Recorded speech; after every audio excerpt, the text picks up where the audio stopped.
we know that at the end of your first year, you believe that you're going to have straight A's in your transcript. Oh, more than believe. I'm going to have straight A's on my transcript.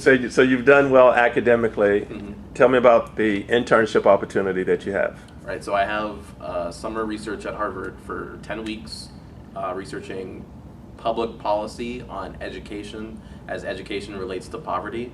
So I'm doing math and economics for my degree, and the economics that I want to focus on are micro issues that have to do with public policy, but like on a macro scale. So this is public policy and education from a guy who got his PhD in public policy, but his bachelor's in economics. So it's a little removed from what I wanted to do, but he's followed a similar pathway. He's just hyper-focused it in a different way. So I'm gonna do this, and then next year I'm gonna do something more economic related, and then my last year I'm probably gonna do a program at the grad school I want to apply to. Well, beyond me studying their website and reading up all about them, I went to a diversity weekend, where they kind of they paid for me they flew me out, and I stayed with them for 3 days, and then they flew me back, and it was completely free. It's kind of cool. And so that time I got to really experience what Williams was like. I got to talk to seniors, from all different classes, all different years. I got to eat their food, stay in their dorms, and talk to professors, get to know some of them. I think one of the professors that I talked to is now actually my first year academic advisor, which is kind of cool.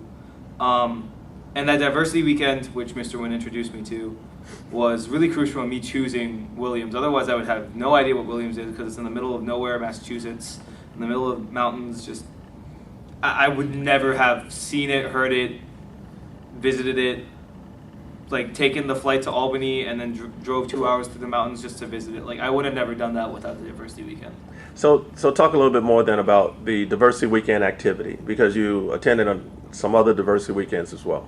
So when I figured out that I really want to do liberal arts colleges, I was also introduced to diversity weekends, and then they were preached as this all-inclusive, not all-inclusive, but free time to visit their colleges, and they pay you, they fly you out. So I was obviously intrigued, and so I just decided to apply to all of them, as many as possible, as my essays allowed.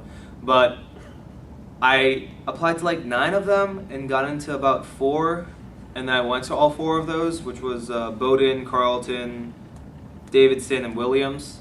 I got into all 4 of those, visited all 4 of those colleges, and it was really helpful for me to see the different colleges and not have to take out my time and plan my own flights to go visit them during a break or something.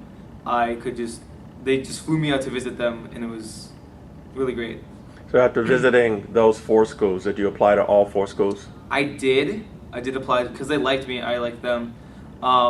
I got accepted to all of them except for Bowdoin, which just flat out rejected me, which was a little interesting, because they flew me out from Atlanta to Maine and back to Atlanta, but still rejected me after I was best friends with their admission counselor. But it's cool, Bowdoin. If you're watching this, it's totally cool.